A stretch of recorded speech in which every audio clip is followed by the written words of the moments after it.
First of all, thank you all for coming. I want to welcome you. I'm Sandra Stokes. I'm president of Louisiana Landmark Society and also chairman of advocacy. In 2008, the citizens of New Orleans changed the dysfunctional planning process that existed prior to Katrina by voting to amend the city charter to require the city to create a master plan to direct its future development, a plan with the force of law. We believe in a citizen-driven planning process, and the core of our master plan is that citizens can participate in defining the environment in which they live. And that's why we're here tonight. We know there are a lot of more fun things to do than to sit around on a Wednesday night and talk about the master plan. But you are all here, and I assume you too believe in the process. So thank you for coming. Please feel free to ask questions at the end on issues that are important to you and how we can make sure that these issues get inserted into the master plan. The deadline for submitting amendments is July 29th, which I'm sure Mr. Rivers will go over. Yes. And your voice is very important. This evening you'll hear a presentation on the process from Robert Rivers, Executive Director of the City Planning Commission, followed by a question and answer session moderated by Michael DePlantier, Landmark's second vice president. And Mr. Rivers, he has been executive director of the New Orleans Planning Commission since 2013.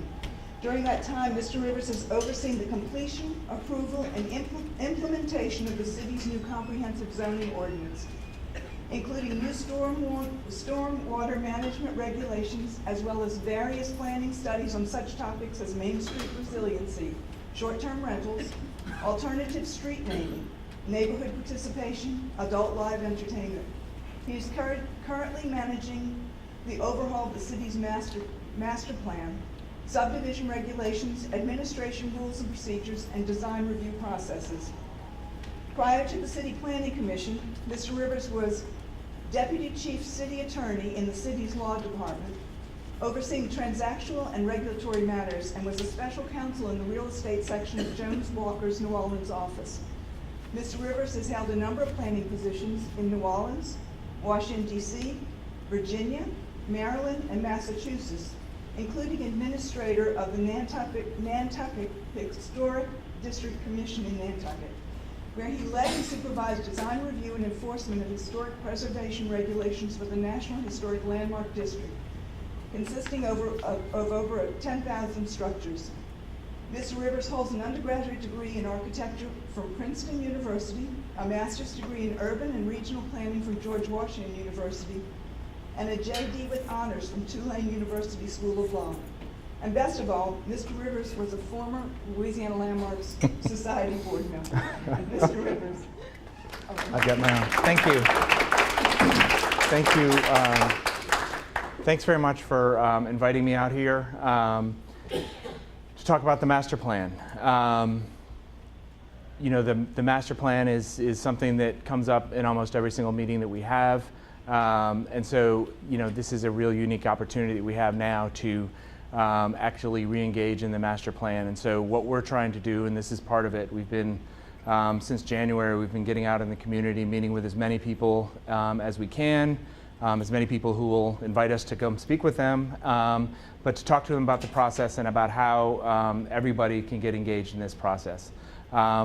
So let me just go through, and this is the kind of standard presentation. So, you know, it says in the upcoming months, but in these months right now, we are in the middle of a process, and opportunities are here for the community to propose amendments to the master plan and to review and comment on amendments proposed by others.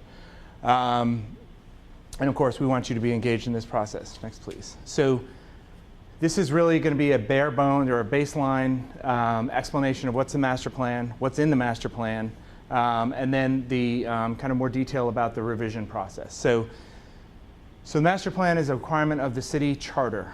The city charter requires that the City Planning Commission prepare, adopt, amend, and recommend to the council a 20-year master plan for the physical development of the city, okay? So that is, the master plan is articulated in goals, in strategies, and then specific actions, and how those actions will take place over the next 20 years. So That story is told in a text form. There's probably 600 or 700 pages of text that make up the 3 volumes of the master plan, and a land use map, which we'll talk about in a little more detail later. So the current master plan was adopted in January of 2010 by the City Planning Commission and adopted by the City Council in August of that same year.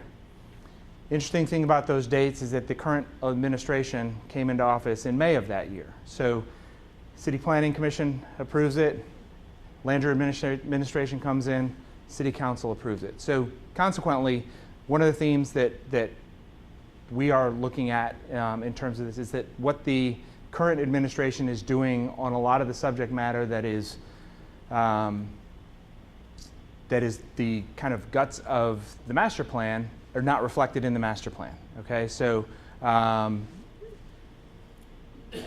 so that process back in 2010 actually started in 2007.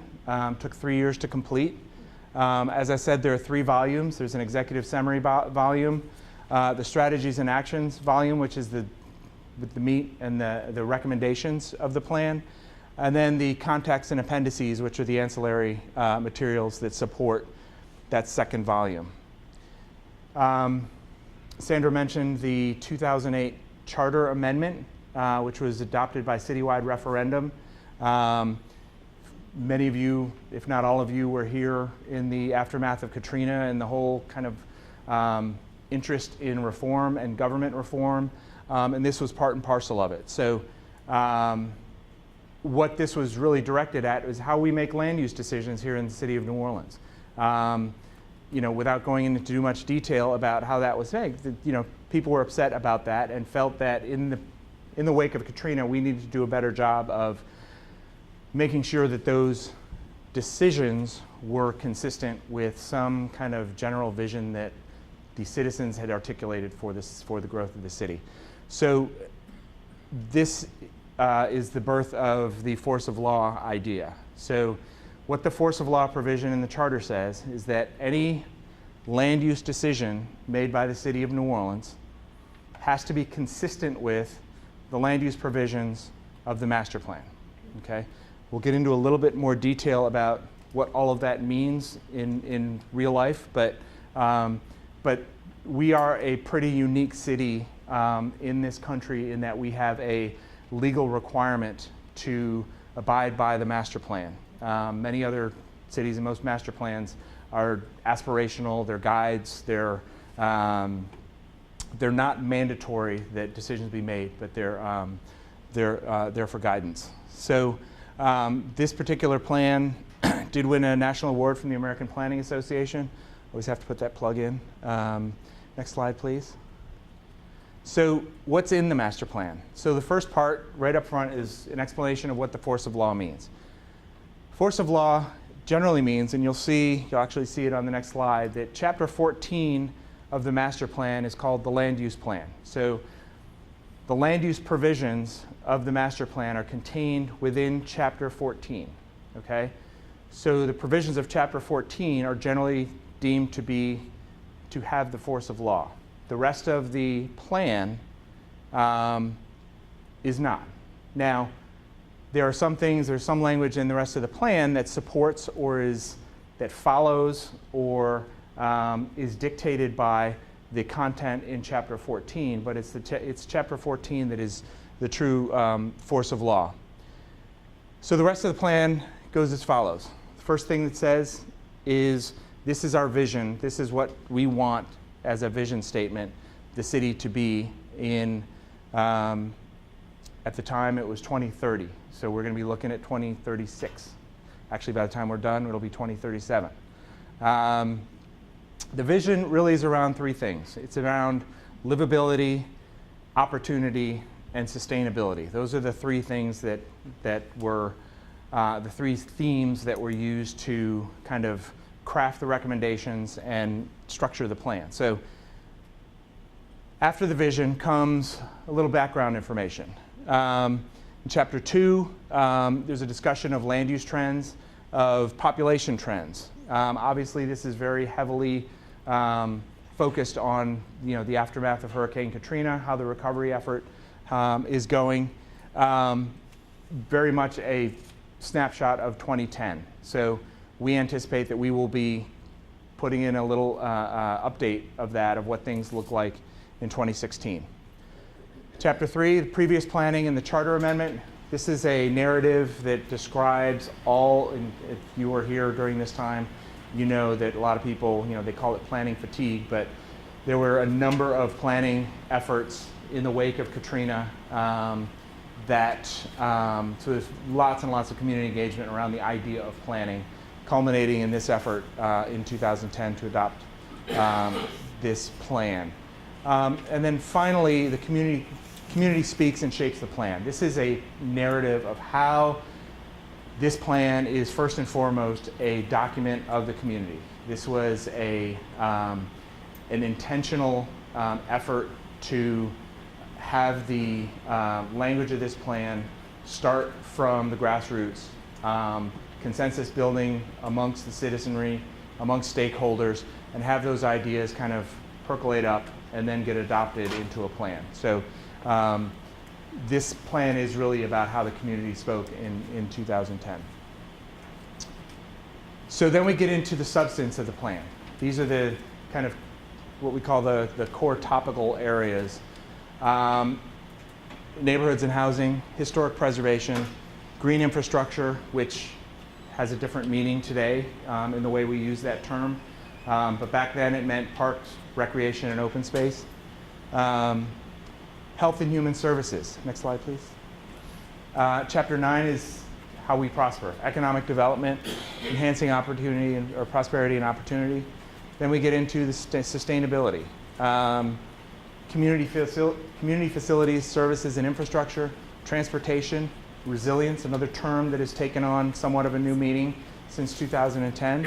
But back then it's a discussion of living with water and natural hazards. And then finally, environmental quality. So those are the kind of subject matter chapters. But again, all of those chapters are guides and they're aspirational. Then we get into plan to action. How do we kind of get all of the stuff that we've talked about in these previous chapters? How do we make that reality? So the first thing is we have a land use plan that articulates how all that stuff looks on the ground. Okay? So that land use chapter starts with a map and starts with a long list of different land use categories that are all defined, that are all, and I'll show you a snapshot of it later in the presentation. But for each land use category, that's really what dictates what can be done on a particular piece of property in order to achieve all of the aspirational stuff that we're talking about in the previous chapters. Chapter 15 is community participation program. One of the other things that was mandated by the 2008 Charter Amendment was a neighborhood participation process, that every land use decision had to be made according to a process that engaged the community in that decision making. So in this chapter there is a proposal, or there is a framework for how community participation could be done. The neighborhood participation plan that we now have, that you're all familiar with, looks a little bit different than what is articulated in the plan, so we'll be making some changes to align that. At least we'll be proposing some changes to align that with what we have. Obviously, it's not my decision. And then finally, structures for implementation and stewardship of the plan. This is really the nuts and bolts of what kind of resources do we need to have in place to start doing the work that this plan calls for, in terms of staff, in terms of financial resources, in terms of systems, in terms of laws, in terms of infrastructure, so on and so forth. Coordination amongst government agencies. So this is really just a snapshot of a random page of the plan. You can see it talks about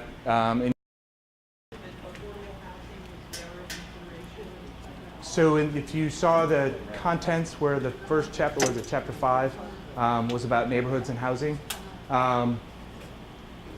the issues of affordable housing were addressed in that section. Chapter 5, it's called Neighborhoods and Housing. In my personal opinion, I think there was a lot left to be desired in that chapter. One of the main recommendations in that chapter is come up with a housing plan. Okay. So I think the administration is coming out this week with some more specific proposals that we plan on introducing and uploading into the plan. But yes, they are generated by the land administration, not through. So it is a result of, you're familiar with GNOHA and the long process that just went in. So I think what this plan does is it articulates the administration's piece of that in greater detail. Yes, sir. Oh, ma'am. So I know that we could get copies of the master plan in 2010. Is there a way to get copies of it now? So the current version, I'll show you a link on that's on our website that you can go and read the entire thing. Can't get it. In printed form, we don't have copies laying around, but it is downloadable and printable. I'll have to check. I know when this was being approved, there were copies in all of the public libraries, but I'll check and see if those are still there. But if you also, we have maybe 1 or 2 copies in our office of the original one. I don't know if we have one of the latest version in print form, but you're more than welcome to come in and look through that. So I'm going to hold the rest of the questions because we're back on. So as I was saying, this is just a snapshot of a typical page, for whichever area that I think this is the historic preservation section. So findings, challenges, and then how those lead into statement of goals, recommended strategies, recommended actions, how those strategies and goals get fulfilled, who's responsible, when those things are supposed to take place, first 5 years, medium term, long term.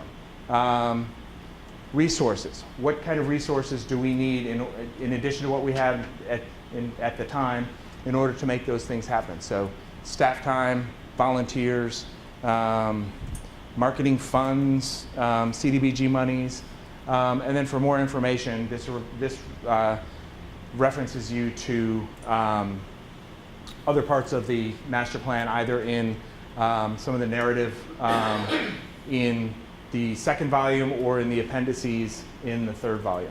Next slide, please. It's a snapshot of what we call the future land use map.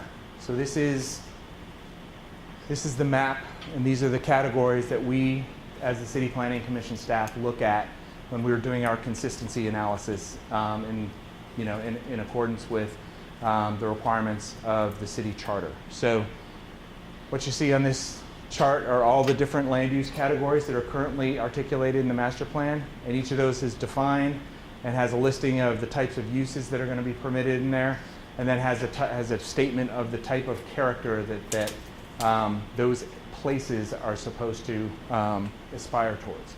So if you can flip back for 1 second. So this looks a lot like a zoning map, and in a sense it is, because each parcel is given a land use designation, and each of those land use designations corresponds to 1, 2, 3, 4, 5, a number of zoning categories from our zoning ordinance. So when we do our consistency analysis, somebody comes in and says, I want to change the zoning from this to that.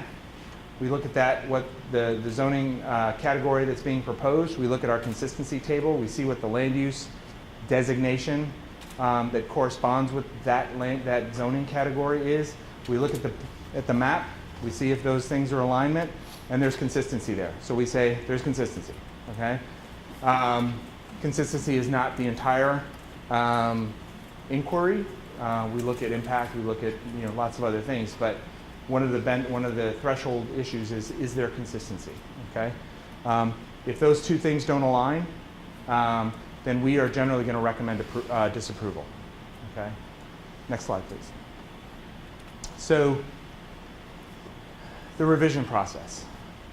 So again, we go back to the city charter. And in addition to the force of law, in addition to the neighborhood participation requirement, the city charter was very prescriptive about how and when the master plan could be amended, okay? And again, this gets back to the reform. The fear was that even with a force of law provision, an applicant could walk in and say, hey, I've got an idea that differs with everything that we've written and considered and everything, and could apply for a zoning change and a master plan change simultaneously, and they would basically be given the same level of scrutiny and possibly adopted, you know, in that way, without a broad conversation with the city about, or with the citizenry about whether that change is an appropriate change, okay? So the changes in the charter basically said, number one, you can't do it every day. You can't do it on the fly like we can with zoning. We have to do it within a 1 to 5 year window after the last adoption of a revision, okay? So we started this process in October. That was 3.5 years past the July 2012 adoption of the latest revision, okay? So, and this just goes, I'm going to go through these steps at the end of the presentation, but this just basically says these are the steps that are required by the city charter. So the last time we did this, and we've only done it once, the plan was adopted in 2010. We immediately, as a City Planning Commission, went into the comprehensive zoning ordinance process that we finished last year, and it took 5 years to do. But in the early stages of that conversation, a lot of people started kind of talking about the zoning issues in relation to the master plan, and started realizing that there were some changes in the master plan that really needed to take place. There were some, you know, some incorrect things. There were some mistakes. There were some unintended consequences, and then there were some just change of thinking about what was going to be appropriate and what should be in the master plan. So that process is going to be a little different, or was a little different than what we're proposing, and I'll get into ours in a second. But that 2011 amendment process, it took 18 months to complete, okay? Started with a 30-day open application period and finished with 17 months of process around evaluating and ultimately approving those ideas that came in. So look at the numbers, 19 text amendments and 57 future land use map amendments, okay? There were, I'm thinking about 100 or so that the City Planning Commission introduced map amendments, but most of those were technical and corrective measures. But again, it took 18 months to get done. So if you can go to the next slide. So we started this process back, you know, the August 12th was when the CZO went into effect. We immediately turned towards the master plan because we've been promising people all through that 5-year process that once we get done with the CZO, we're going to turn to the master plan. So in October, we went to the City Planning Commission with a request that we reopen the master plan. So the CPC agreed, and they said, yes, they directed us to go ahead and open up the master plan process.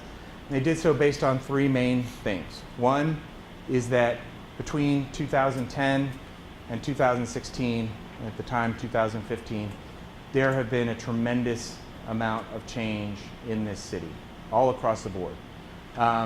Primarily, though, is the focus of development has shifted from primarily a recovery focus to more of a growth, resilience, you know, looking towards the future type of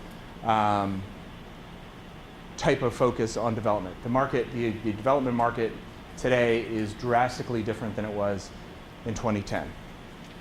The second, I mentioned this before, that the current administration is doing lots of work and has instituted lots of programs that deal with a lot of the subject matter of this master plan. None of those are uploaded into this master plan. Okay, so there's a disconnect between what the what the language in the master plan and the substance of the, sometimes it's not big, sometimes it is big. But again, it reflects a different time and different place, and so the administration has moved in different directions in some places. So coming up with some way of aligning the master plan with the work that government is doing, and have a conversation about how those things should be aligned. And then finally, I referenced this as well. We just went through this very long CZO process. A lot of ideas came to the forefront about how development should look. And one thing in particular, a lot of people came to us and said, I would like to petition to have my property rezoned from this to that.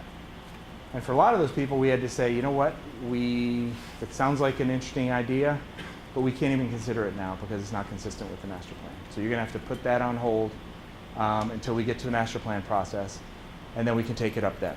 So we're going to be seeing a lot of those ideas come back to us. Next slide, please. So I mentioned the previous time we did this amendment, it took 18 months.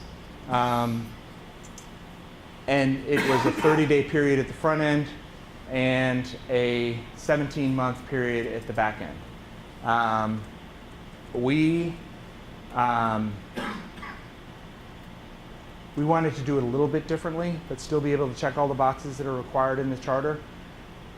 We wanted to be able to create more time, more opportunity up front for people to submit plans so that there wasn't such a narrow window to meet. So we have a 3-month period. We're halfway through that 3 months right now. We want to preface that with a whole lot of community engagement to kind of spread the word about how people can get involved and about the process itself so that people understand what's happening, what the ramifications are, and how to get involved.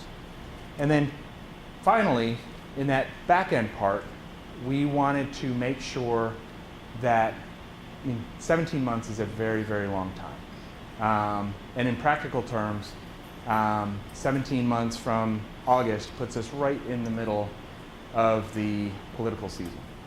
Smack in the middle of the political season. And these are going to be issues that are going to be discussed in that season, but we wanted to make sure that that season wasn't dictating how decisions got made. So we wanted to make sure that we got this over and done with before the political season really kicked up. So we came up with a very ambitious schedule, cut out as much dead time as we could. We have committed to doing our part as staff to make sure that we move our sections along very quickly. And we have a process that will start 1st of August. And this says July 20th, but that's really when the final revisions get uploaded onto our website. We are anticipating that the actual final decision with the City Council will be made sometime in May of 2017. So a period of about 9 to 10 months as opposed to 17, okay? Hugely ambitious. I'd be floored if we actually got there, but we are going to do whatever we can to work towards that goal. A lot of it is not in our hands. A lot of it is in council's hands. The charter gives the council, depending on what stage we are, 3 months, 6 months to review things. Gives the City Planning Commission 45 days or 30 days, depending on where we are in the process. So there's a lot of time built into the process in the charter, but those are kind of outside windows for consideration. So we're proposing what we think is a reasonable but still quicker version. Don't try to read that schedule, by the way. It is on our website, but I just put it up there as an image. So, more detail about the 3 phases. Phase 1, organization and outreach. Like I said, it started back in January. This is really our task as a City Planning Commission to put the process in place, to talk about research needs and start some of the research that we feel needs to happen in order to inform decisions and suggestions, and to identify all the different stakeholder groups and to start a very proactive and active public engagement process of getting out into the community, working through neighborhood engagement, working through the mayor's office and all of our departments and all of our own contacts and neighborhood groups and so on and so forth to get, there are 5 of us that are kind of doing this dog and pony show around the city. This is in the last 2 weeks, this is my 6th one. So we are, trying to get the word out.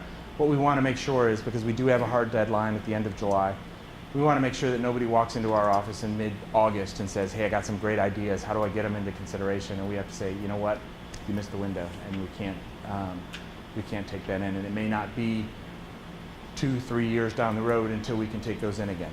So that's phase 1. Technically, that phase ended in April, but all of this stuff is still ongoing, okay? With the exception of the kind of finalizing the process, because the process obviously is already in place. And when I say process, that's the process for the open application. So we have an application form on our website.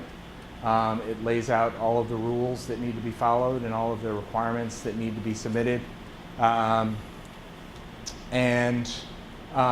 Like I said, all of the other stuff about community engagement, about research, about identifying and working with stakeholders, that is all continuing. The other thing that is ongoing is we are working with the administration to help facilitate their review of the master plan, and so that they can, as an administration, get actively involved in thinking about how they are governing and how that relates to the master plan, and vice versa. Next slide, please. So finally, the third phase, and this is what we call the charter mandated review and approval process. So we're going to get a stack of proposals at the end of July.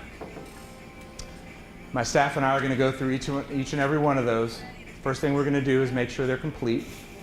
And actually, I was talking to Mr. Duplanche, and there is an advantage to getting proposals in early, because we can do the completeness review and get back to you so that you can take another shot at getting it in on time. If you wait until the last second, if you come in with an application on July 29th, and we do the consistency or the completeness review on August 1st, and we tell you it's not complete, we cannot accept that application, okay? So there is some incentive to get things in early, and I'll give you another. We have not received a single one so far, okay? Not a single proposal has come in so far on the master plan, okay? So get busy. So once we get them and once we analyze them, we have to organize them, and we have to the way we're going to organize them initially is by geography, okay? Because what the charter requires is that we go out into the community, have meetings in every planning district in which a proposal has come from, okay? There are 13 planning districts. We anticipate that we're going to be getting proposals from every single one of those districts. So we are planning, scouting locations, working with neighborhood engagement to talk about dates and locations. We're anticipating 13 community meetings right off the start. Based upon our analysis, based upon the information that we get at those meetings, based upon what I anticipate will be a tremendous amount of written comment on the proposals, because not only are we going to go out in meetings, we are going to post every single one of the proposals online as it comes in, which gives you all an opportunity to read them, to comment on them, to if they're in early, to give kind of responsive proposals so that multiple proposals on the same issue can be considered side by side. When is the deadline, since we couldn't hear? When is the deadline? So the deadline is July the 29th, so a month and a half away, okay? And things like short-term rentals are not part of a proposal, or? Why don't we hold questions until the end? I was expecting that question, but let me just get through the presentation, and you'll be the first that I call on, okay? Once we get through the planning district meetings, again, we're going to be preparing staff reports. We're going to prepare a report on every single submission that comes in, okay? That stack of staff reports is going to be, just like our rules require, will be posted to the community a week before what we expect will be the first City Planning Commission meeting on the master plan. Our guess is that the City Planning Commission is going to have at least 2 public hearings on the master plan because of the amount of subject matter that we're talking about. And we'll probably have, the first meeting will be on chapters, 1 through 7, and then the second meeting will be on chapters 8 through 16. But we'll break it up so that you won't have to sit through a long meeting at the beginning and then a long meeting at the end to finally get, and so that the comments can come in on the same subject matter. So the City Planning Commission has their meeting, and they vote after those meetings, after hearing all the testimony, after reading all the materials. They're going to make a vote. They really have 3 options, but I think realistically they're going to consider 2 options. Hopefully, they're not going to consider the option of denial, okay? Because then we go back to the drawing board. What they are more likely to do is either approve the staff recommendations as is, or to approve the staff recommendations in some modified form, okay? Whatever they adopt, that goes to the City Council as a recommendation, okay? City Council then is going to hold their own hearings. They'll probably go to a committee or 2, but ultimately they will have public hearings as a City Council. Again, it's possible that they may have multiple meetings, but they are going to ultimately vote, okay? Hopefully, again, they're not going to choose the denial option, although that is there, and they will likely choose from approve the City Planning Commission's recommendations as they were transmitted, or they will vote on approving a different version, a modified version of what was presented to them. If they take that second option, if they change anything, if they make a decision to do something different even on one item, the entire thing goes back to the City Planning Commission per the charter, okay? The City Planning Commission basically has to review it again. We as staff will put another staff report together, another hearing or 2, depending on how much subject matter we're talking about, at the City Planning Commission level, another City Planning Commission recommendation. That ultimately goes back to the City Council, and the City Council will vote again after public hearing and comment. And that time, the second time around, that decision is final, okay? So you can see why it took so long the last time and why it's still, 10 months is still a very long time to go through a process. So all dictated by the charter, and again, to ensure that there is a thorough review of every idea that's on the table. So let's just be real clear what July 29th means. That's your deadline, that's my deadline, that's the mayor's deadline, that's the City Council's deadline, okay? Any idea that comes in for consideration has to go through all of this, okay? Which is why we have a hard deadline on July 29th, okay? So new ideas are not going to be introduced down here or any time during this process. They all have to be on the table on July 29th in order to be considered, okay? Now, there's going to be multiple things on certain subject matters, so there's probably going to be some gray area within which there's going to be room for change to happen, but that change has to happen within the universe of the things that are submitted on July the 29th, okay? Is that something that everyone understands? Because that's why it's so important that July 29th is something that you all bold, underline, circle, make red, do whatever you need to do to remind yourself that that's an important date. Next slide, please. So when I say next steps, here's what you all can do. Hopefully you're doing this already. Number one, I tell everybody, get a copy of the plan, download it on the website, read the thing, okay? Familiarize yourself with it, look at the language that's in there, see how that language aligns with your vision, your personal vision, or your group's vision about what the city should be, where the city should be going.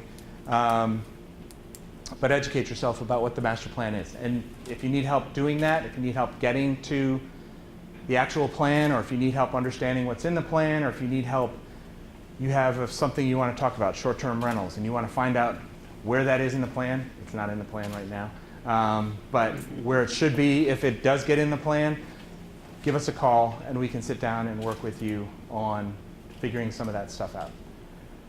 Second thing we have is we have a listserv that and a lot of you are probably on it. We send out email notifications on hearings that we're having. We have, on major events that are coming up. And so, we anticipate that, for instance, when the community meetings are announced, we're going to be sending listservs that, that out on the listserv so that those notices will be out to the public in as many ways as possible. For those of you who have internet access, stay in touch with the City Planning Commission's website. In addition to everything else we do, we have a dedicated page to the master plan amendment process. Okay? So everything that we receive goes up on that page. Everything that we produce is going to go up on that page. Any announcement that we have is going to go on that page. So that's the best source of information about what we are doing as the City Planning Commission around the master plan amendment process. Every letter that comes in commenting on one of the proposals is going to go up on the website. Okay?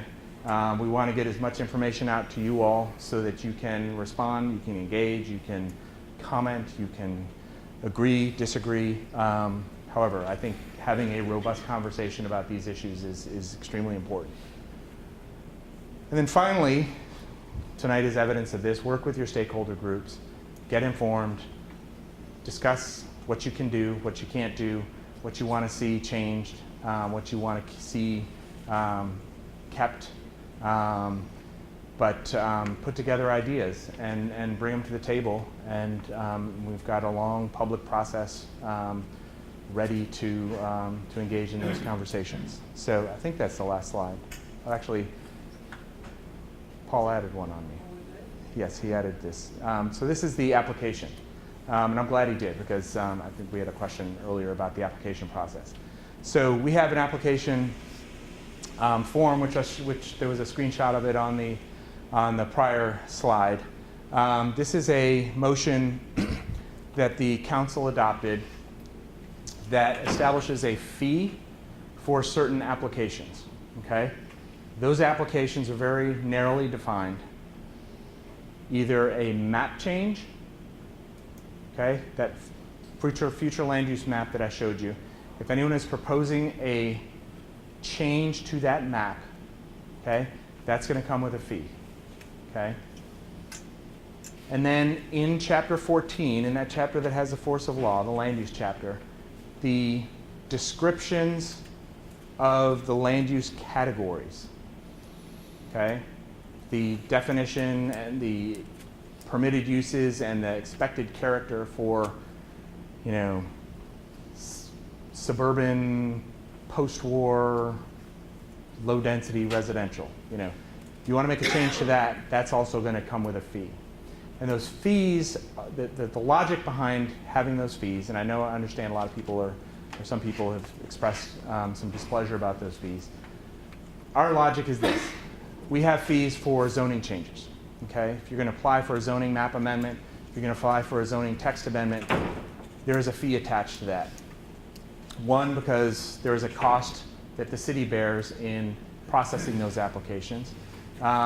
but two, that those applications potentially create an entitlement on somebody's property. And so that person on that property is gaining value from the disposition of those particular matters. Okay, so there's a fee attached to zoning applications.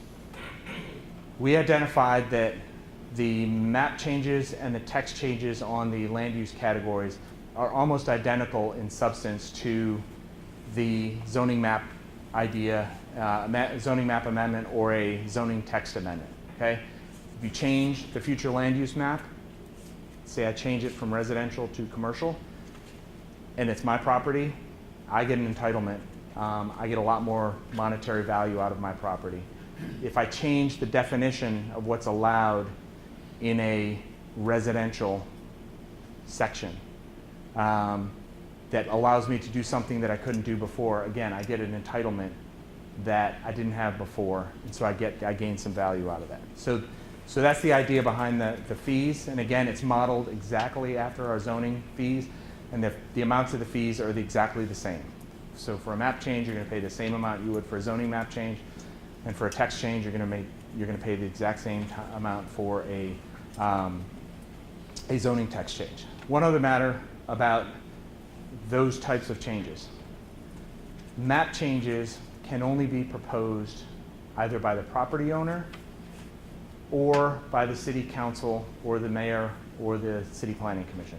Again, modeling the exact policy we have right now. Actually, it's not a policy, it's a regulation that we have right now around zoning map changes, and for the same reason. Okay, master plan text changes, whether it's in chapter 14 or anywhere else, can be submitted by anybody. Okay, so if you want to change what is permitted in that low density residential section, you can do that, no matter if you live in that section or not. So that's what this slide is all about. Okay, next. And this is the last slide. Okay, and this is, hopefully, unless Paul slipped some more stuff in there for me. So this is the link and how to get to the webpage. So if you want to read the master plan, this is the link, www.nola.gov/cityplanning/masterplan. That will take you to a PDF version of the current version of the master plan. Okay? All 3 volumes, all maps, everything. Okay? If you want to keep up on the amendment process,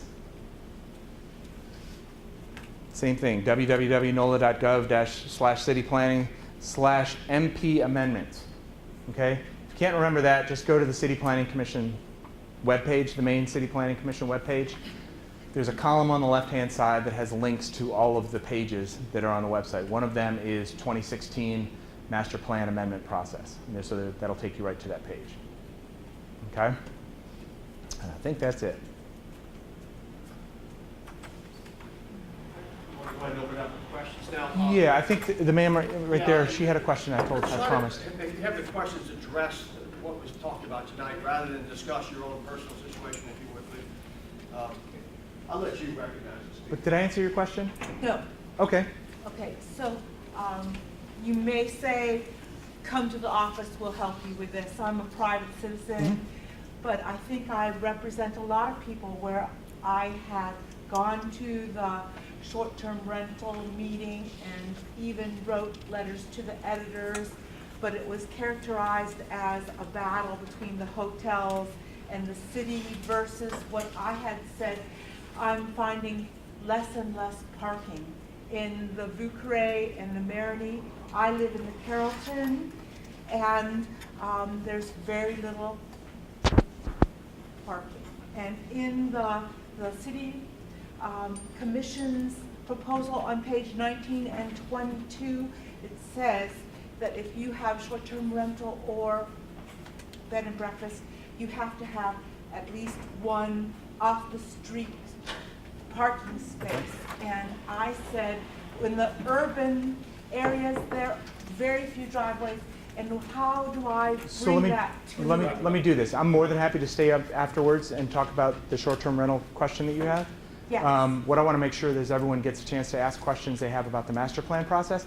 In terms of short-term rentals in the master plan, I don't believe there's any language about short-term rentals in the master plan right now, either pro or con. Okay, so but it's certainly a subject matter. It is a land use issue that is appropriate to be in the master plan. Okay, so if anyone wants to propose language about short-term rentals and have it in the considered for the master plan, that's certainly an area for consideration.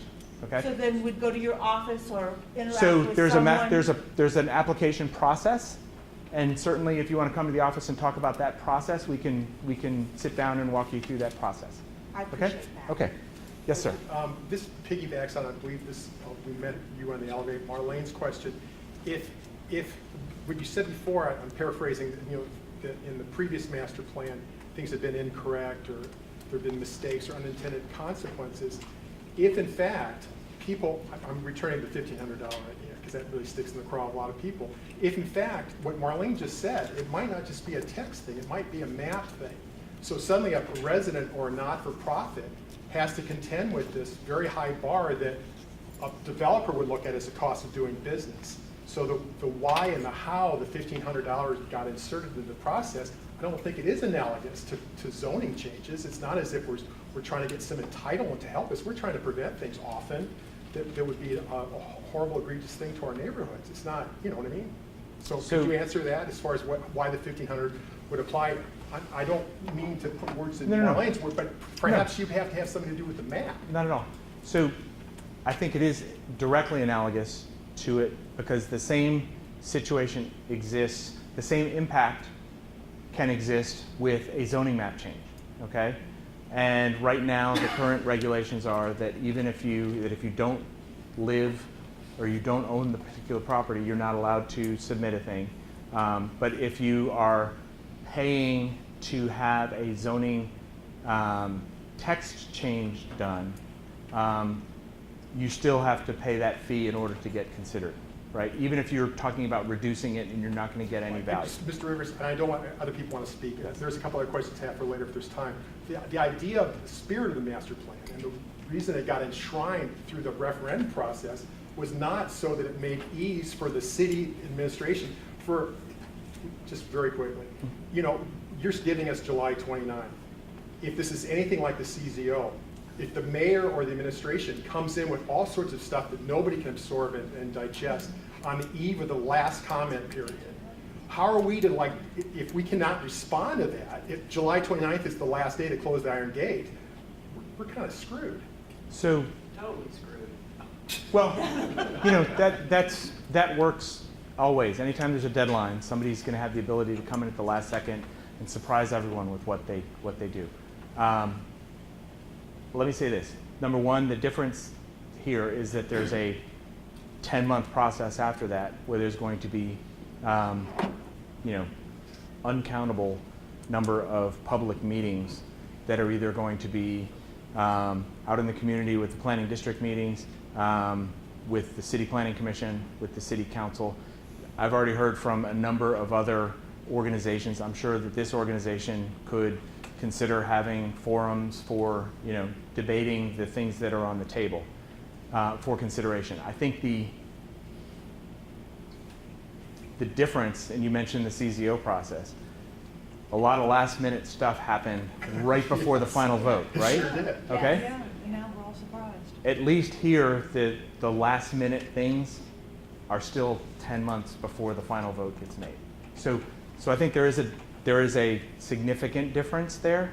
But again, anytime you have a deadline, there is going to be, and that's why, from my perspective, and number one on the fee, that was something that the council adopted. So that's at this point completely out of my hands.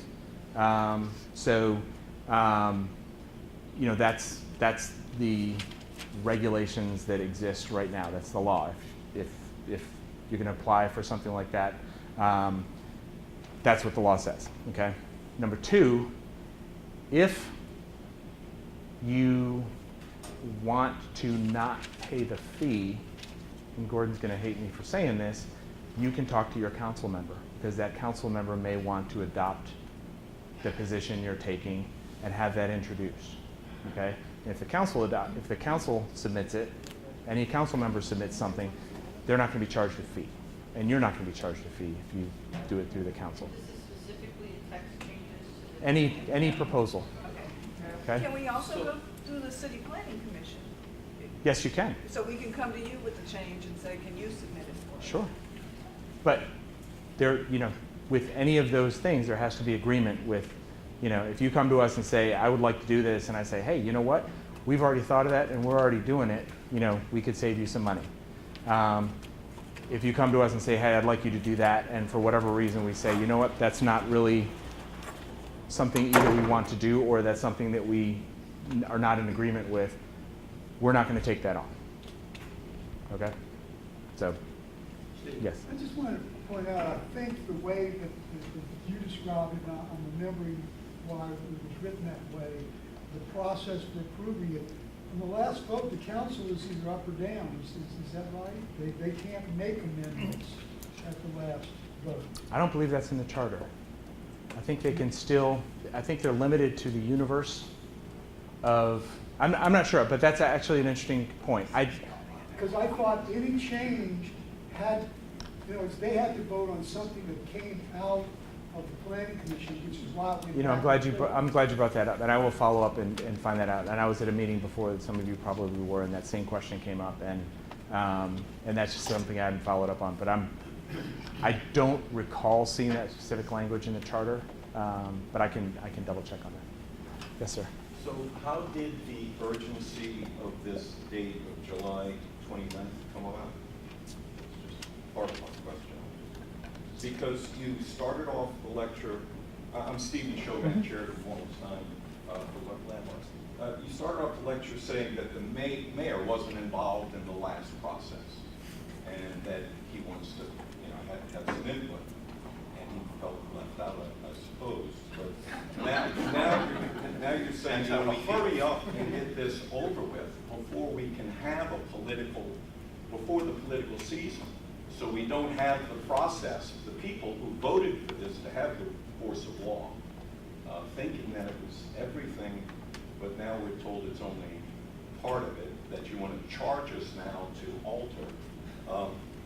But I'm trying to understand The urgency of July 29th? the urgency Sure. of that. It seems it's just at the mayor's whim. No. Right, no. No. So, back in October, we went to the City Planning Commission, and they recommended a process, a three-phase process, okay? We, at the time, said, look, in looking at the process that took place in 2011, 2012, we think that there were some concerns about that process. Number one, we didn't think there was enough time at the front end to generate ideas, okay? Ideas are central to this whole thing. Number two, the city charter is written such that the ideas have to be on the table before any of that process, any of that required process takes place, okay? So, and that took 18 months the last time it was done, okay? So just looking at the calendar, we said, what does that look like in real time? We pushed out 18 months, and it was at a time where people were not comfortable having the final decisions made at that time. And when I say people, I mean us as staff. We had a hearing before the city, in our budget hearing before the city council. We told the council that we were gearing up to do the master plan. And they asked what the process was going to look like. And we said at that time we were talking about 6 months at the front end. And we got some pushback from council members, and they said, no, 2 months should be enough. We spent a lot of time, we spent a lot of time trying to get the master plan together. Absolutely. And communities put a lot of effort into this. Absolutely. And so now we're hearing that none of that really matters. It's all just fluff and infill. That the only thing that has the force of law is what you have put in your staff have decided, maybe even void of all the other work that the communities did, have put into Chapter 14, and that it doesn't cost the city council any money to alter Chapter 14. So let me just interject right there Wait, for 1 second. I'm Because trying to understand this, wait, and I will let you respond. I'm just trying, this is just bizarre. So I'm having a little difficulty understanding it because there needs to be a public process. You know, why would anyone waste their time, like they already have, to find out that, you know, you just got this hurry up and rush so that the mayor can get this done before his term is over, so that it's not part of a political process when it was the people that voted to have the force of law, not to give the mayor and the council dictatorial, so powers to do whatever they wanted, and to then throw it on us and charge us money to alter things that we thought we had already implemented. So let me say this, okay? As to your first question, the urgency of July 29th, Correct. okay? Whatever the date is, I don't think matters, but there is a date after which nothing can come in, okay? That date is the date that it happened, and as I said, this conversation started back in October at a public meeting, okay? It went before the city council at a public meeting in the budget process where we got input. It went back to the city planning commission at a public meeting where they further commented on that. And so that's the schedule we came up with, okay? Let me finish. As to the mayor insisting on this date, the mayor has never, and nobody from the mayor's staff has. You said that. No, let me. You started off saying that the mayor felt left out. No, what I said was that we went to the budget committee hearing, and we got pushback from the city council members that they wanted to make sure that that the process didn't get sucked into the political season, okay? And so the July 29th date was never something that that the mayor or anyone in the mayor's office said, we got to do it by July 29th, okay? Snuck it in. So the charter requires that there be a date, okay? This is the city charter amendment that was done in 2008, okay? And I'll be very frank, from my perspective as a planner, the way these things are usually done is the way it was done in 2010, okay? You have lots of meetings, lots of engagement, lots of hearings, lots of discussion, leading to consensus on ideas, and then those ideas get all uploaded and adopted, okay? This almost turns that on its head somewhat, okay? That we have to come up with the ideas first, and then we start the process of engaging the public in what those ideas, on whether those ideas are worthy or not of being uploaded into this master plan. So to your comment that everything, To be vague, no, that because- to your comment that because everything there's a lot of before effort this, going on, that you talked about the use, the land use of the chapter 14. I mean, where does it say that everything can be a hotel in the master plan? Because that's basically what the short-term rentals are. I mean, and without any of the restrictions. So I'm kind of, it just doesn't make sense. It's as if this is intentionally vague, and there's only thing that has the force of law is what the council and the mayor want. so that's not something that I invented. But That's not something. I'm not saying you invented it. That's but something don't that. you understand No, the but frustration? let me get this just so we're Yes. clear.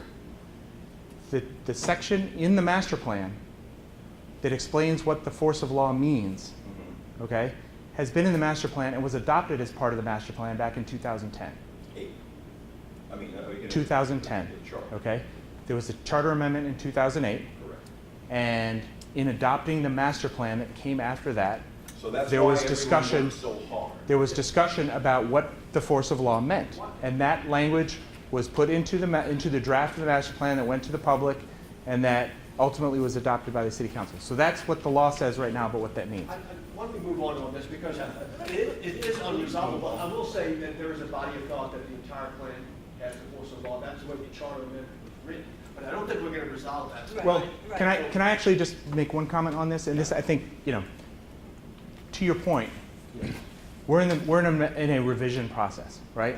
So to the extent that the language about what force of law means is written into the master plan as an interpretation of what's in the charter, it's on the table.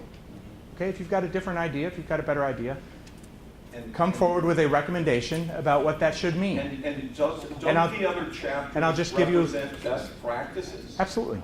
Well, but how come those aren't implemented? I mean, best practices, we're trying to get specific, and yet they seem to be ignored.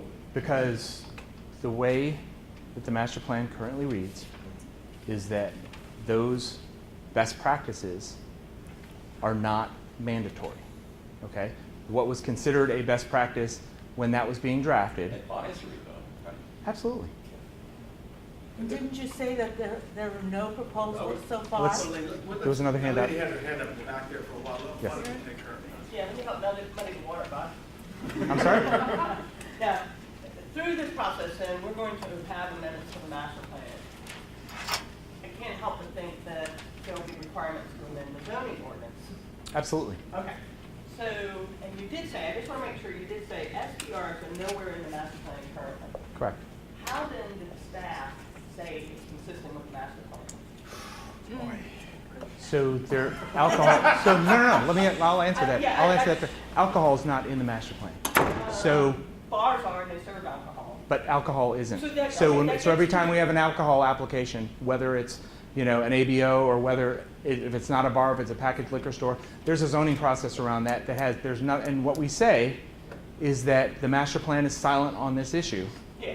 So- No, it doesn't say it's silent. It didn't Alcohol say it is was not silent until the used. B&B, but, okay, I'm sorry, I didn't mean to. So on that particular issue, we made a determination, you can agree with it, you cannot agree with it, that the short-term rentals, as we proposed it, were consistent because in the two categories, they were a residential use, and where they got, or actually in all categories, they are a residential use, that there were strict regulations around the whole home residential, and there were, it designed to, in our opinion, follow the charter language of protecting his, neighborhood character. Again, agree with that, disagree with that, that's what the process is about. No, I'm understanding your rationale. Right, so that's what we did.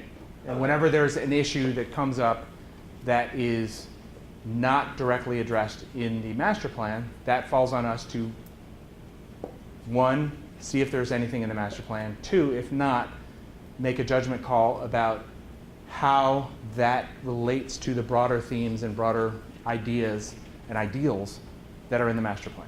Okay, let me go back, if you don't mind, to the alcohol example. All right, an SPR is a use governed by zoning. Alcohol is not a use governed by zoning, so I wouldn't expect to see the word alcohol in the master plan.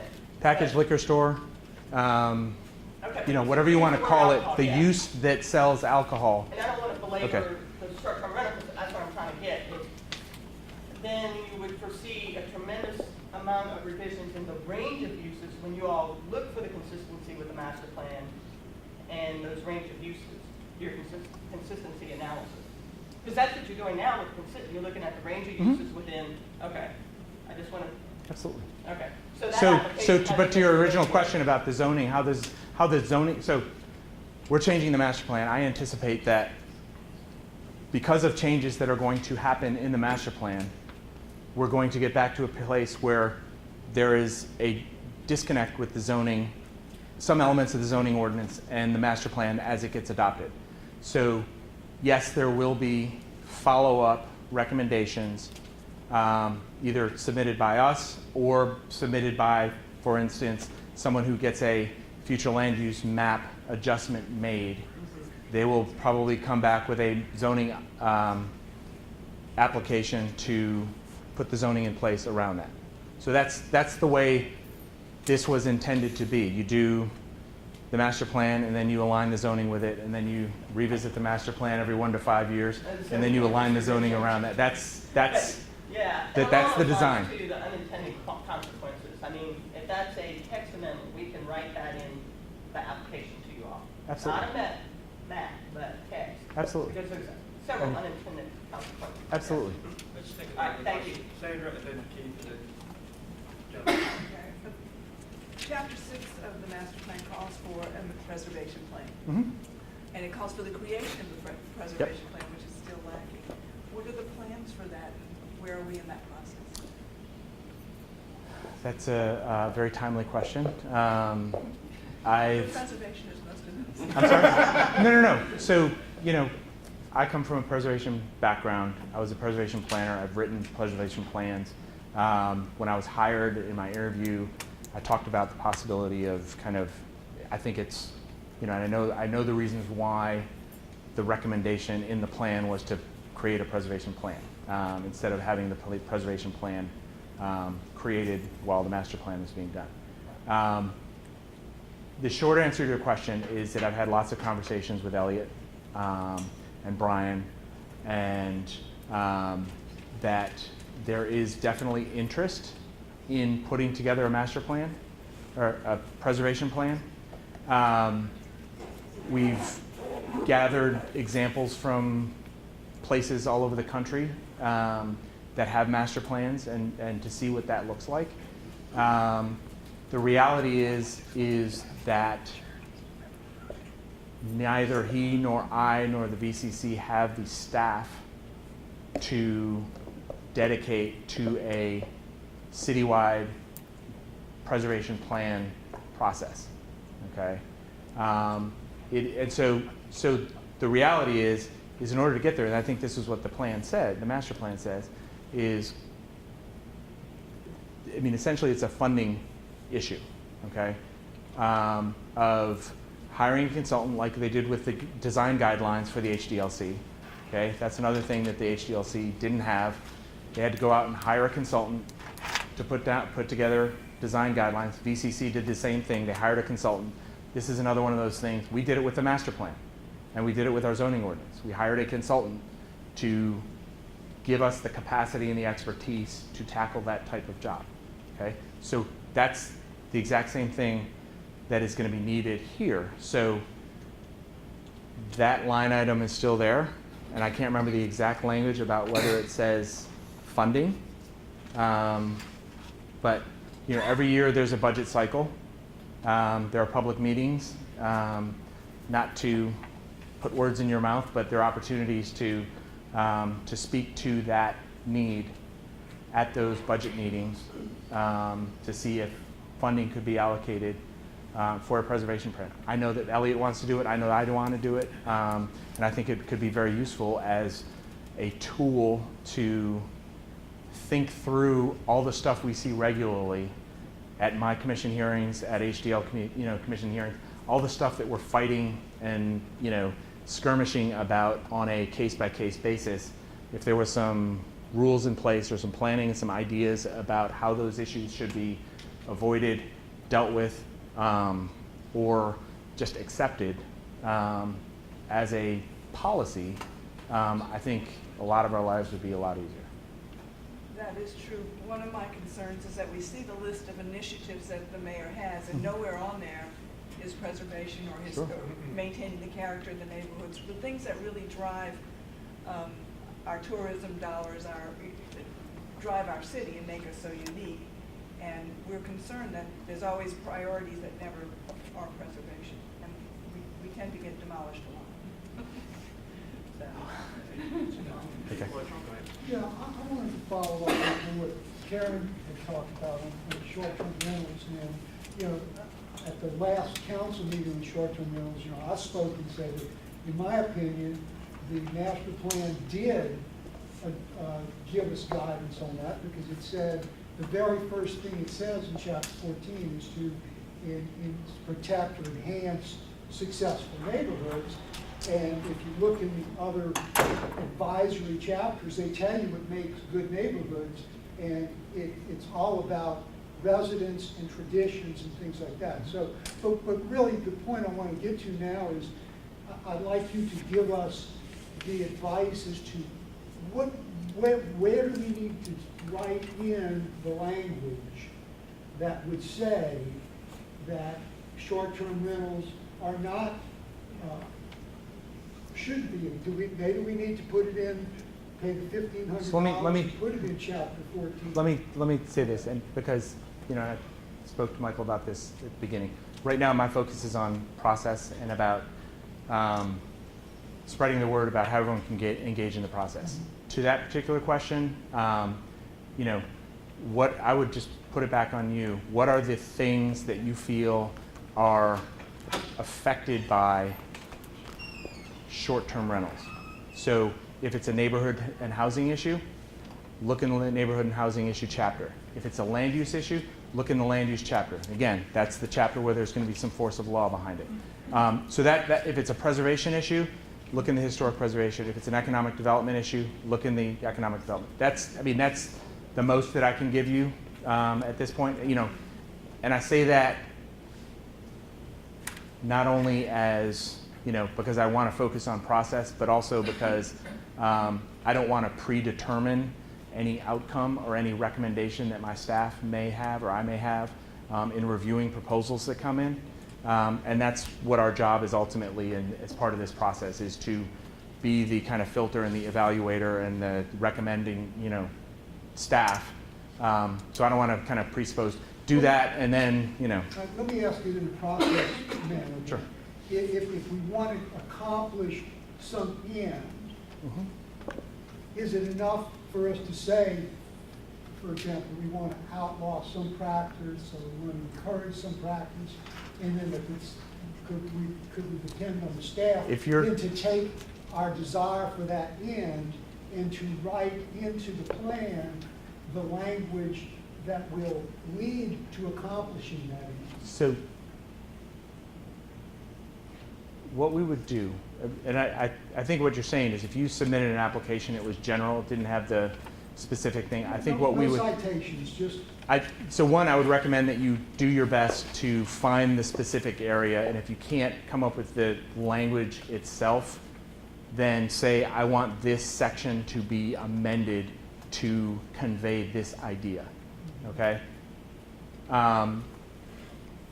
Secondly, in our staff reports, if you give us language and say this should be in this thing, and we think it should be in another language, another section, we would make that recommendation, okay? So I think that's within kind of the universe of ideas that come in on July 29th, okay? There was one way in the back that I want to get to. She's had her hand up Go ahead. a bunch. Thanks, Bob. Hi, everyone. I'm Rhonda Finley. I'm a New Orleanian, just like all of us in this room. That's a good thing. I'm here actually, I have something to say, but I want to read this. And I guess I could start out, you got a letter today from Mark Gonzalez. I don't know if you had a chance, you were in your office to Okay. see it, but it's about the Neighborhood Participation Program or Process, the NPP. And it's referred to in the master plan and it's set out in CZO. I think that's correct, right? Yes. Everyone, somebody tell me here.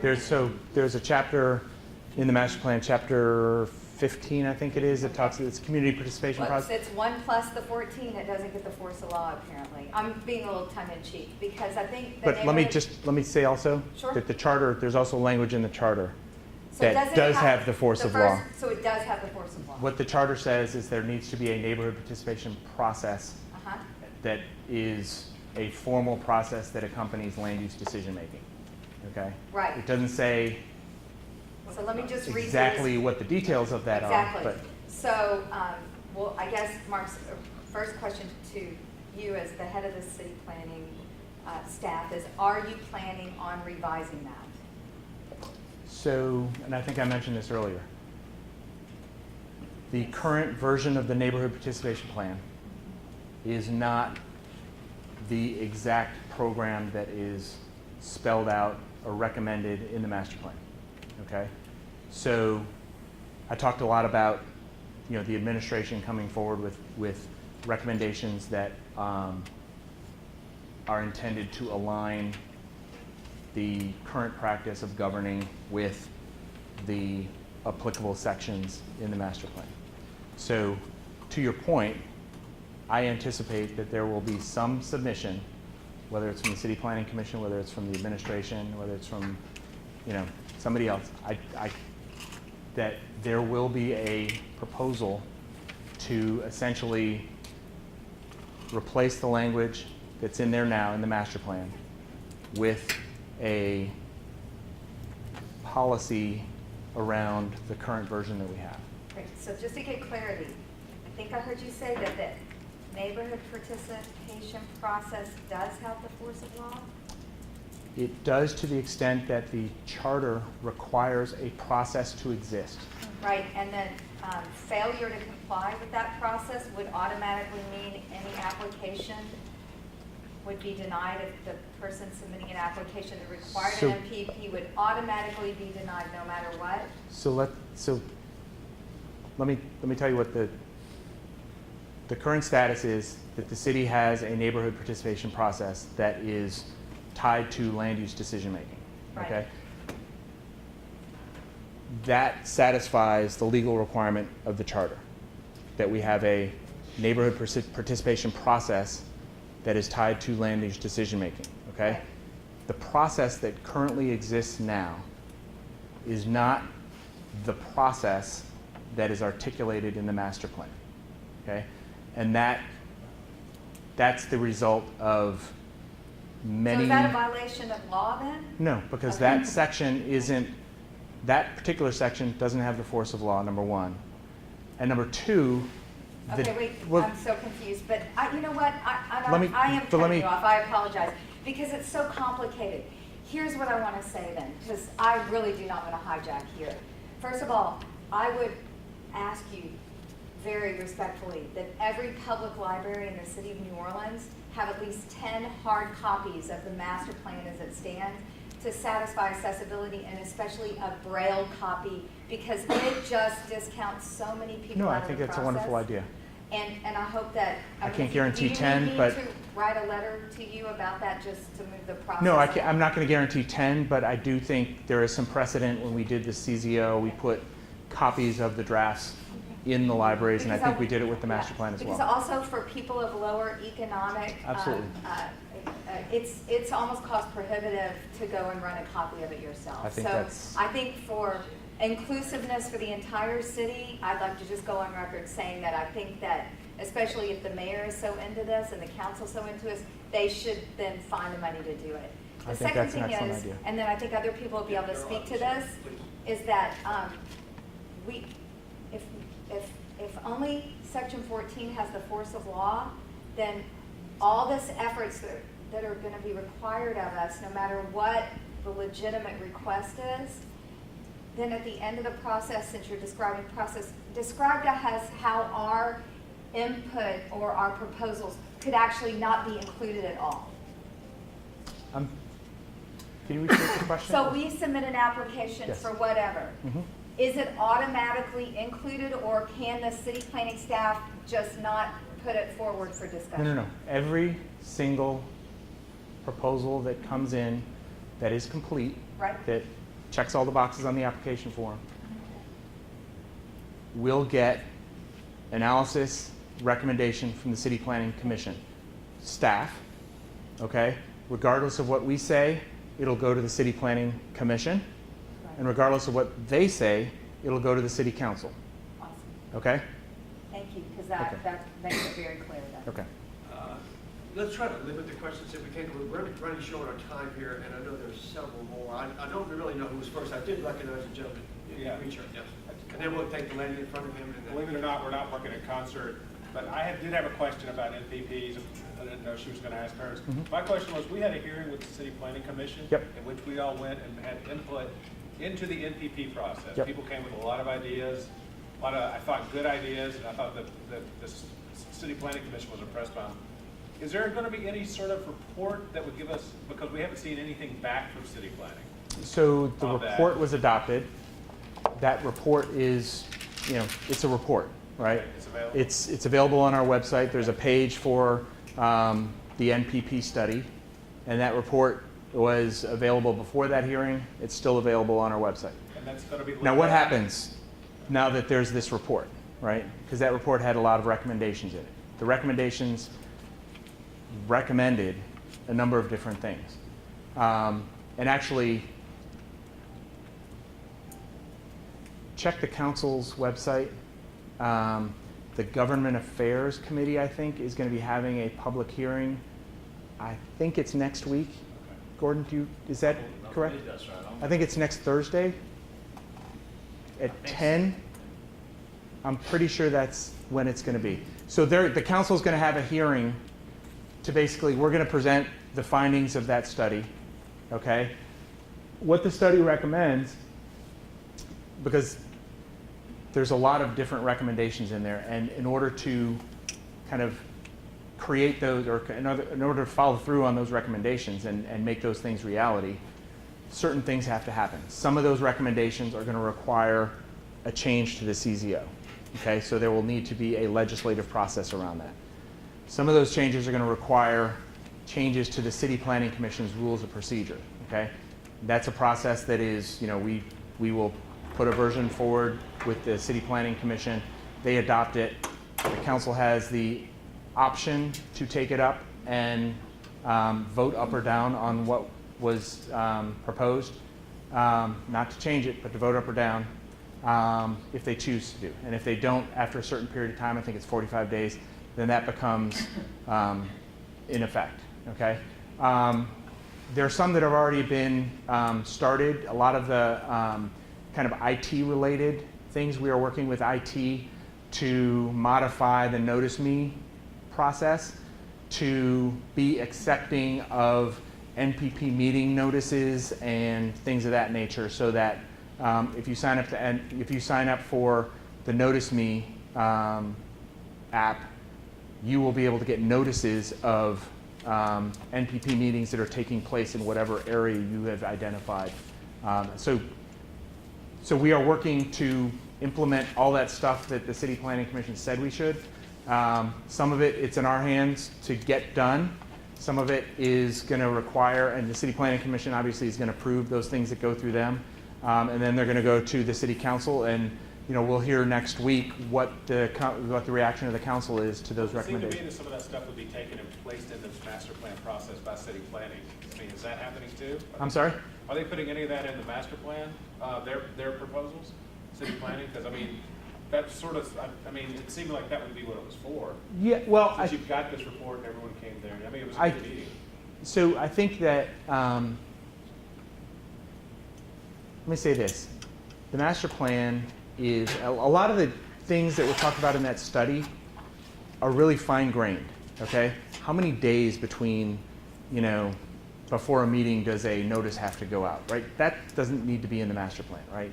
So there's a lot of stuff in there that is, that report recommends, that are very fine-grained, that, get uploaded into the rules and get up into the zoning ordinance. I think, and I can't, off the top of my head, think of any kind of big policy level shifts in the NPP process that were included in that report. But to the extent that there were, the master plan could be a place for that. And the narrative that changes, if it does change, the language in there, that would be the place for it. Okay, good. Thank you. Okay. I have a process question. Sure. So we've talked a lot about this July 29th hard deadline. You also mentioned counter proposals. So what is the deadline to submit a counter proposal, or what's the counter proposal process going to be to respond to? So when I say a counter proposal, if somebody submits a proposal today, we're going to put it up on our website, okay? You'll get to see that, okay? And you may disagree with it, okay? So what you may want to do is submit an application for a master plan change using the same process, using the same application form, using the same deadline, in order to counter, amend, supplement, put a new perspective on that issue that is the subject of that earlier proposal. Now, when we get to the the closer we get to the deadline, the opportunity to do that diminishes, right? So once we get to that deadline, and there's no kind of counter or no kind, and this is, again, this is charter requirement, there's no kind of counter to that on the table for consideration, then the options are yes or no. So, and again, there's a 10-month process to debate whether it should be yes or no. And there's going to be, again, at least 13, 15, at least 17, assuming, if the council agrees with everything that City Planning Commission says, which I'm not going to bet much on that.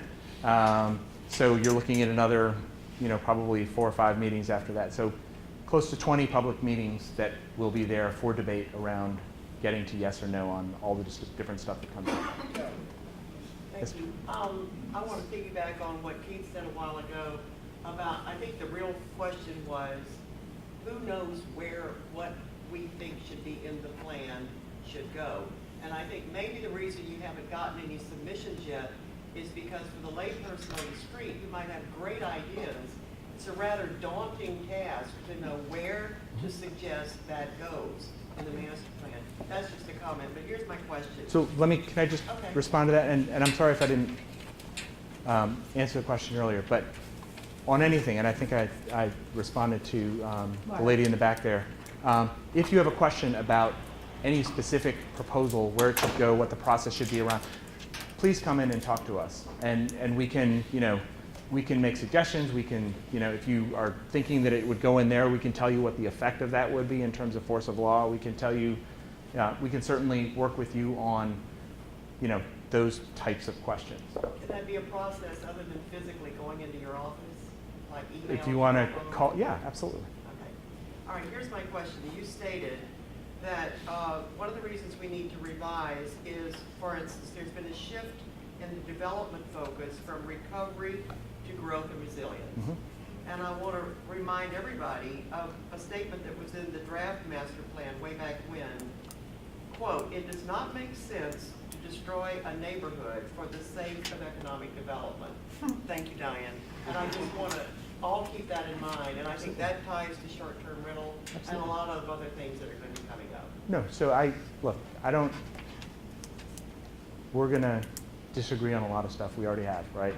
I think our recommendations are that the regulatory scheme that we put in place is sensitive to neighborhoods. Again, that's a matter for disagreement, right?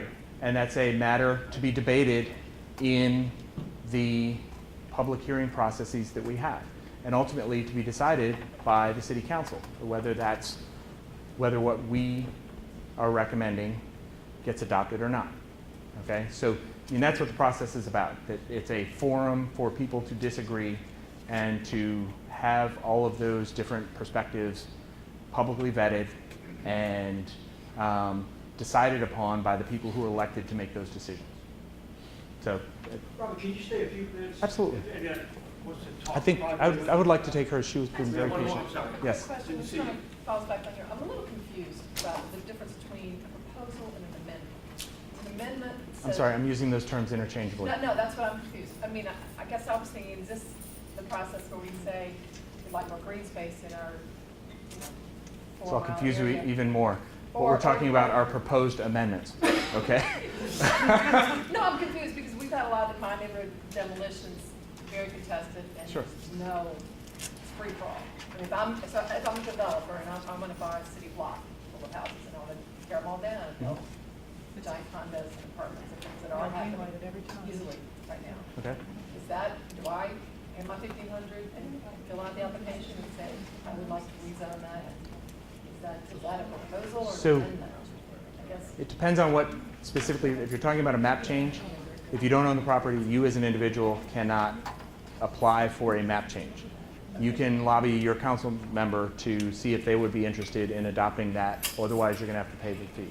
Otherwise, you can't even apply, I'm sorry. Okay, so If you're talking about a text change, in other words, what does that yellow color on the map mean? and I want to say, in addition to single-family homes, I want to put shopping malls there, so that in a single-family land use category, I can put a shopping mall there.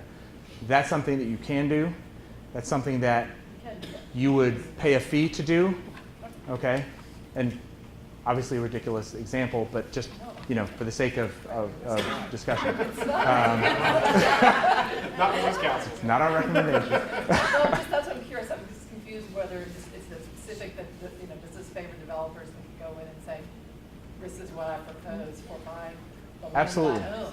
Yes. It is. So it's very easy for you Absolutely. to pay the $1,500. Yes, if I own a piece of property and I'm a developer, I can pay the $1,500 fee, and I could say, I want this parcel changed from X to Y, and that is on the table for consideration.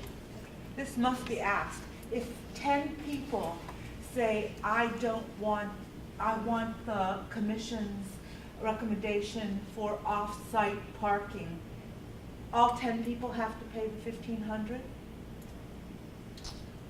If they come in with individual applications, yes. You wouldn't tell them, oh, so-and-so? No, what we will do, we will post them as they come in.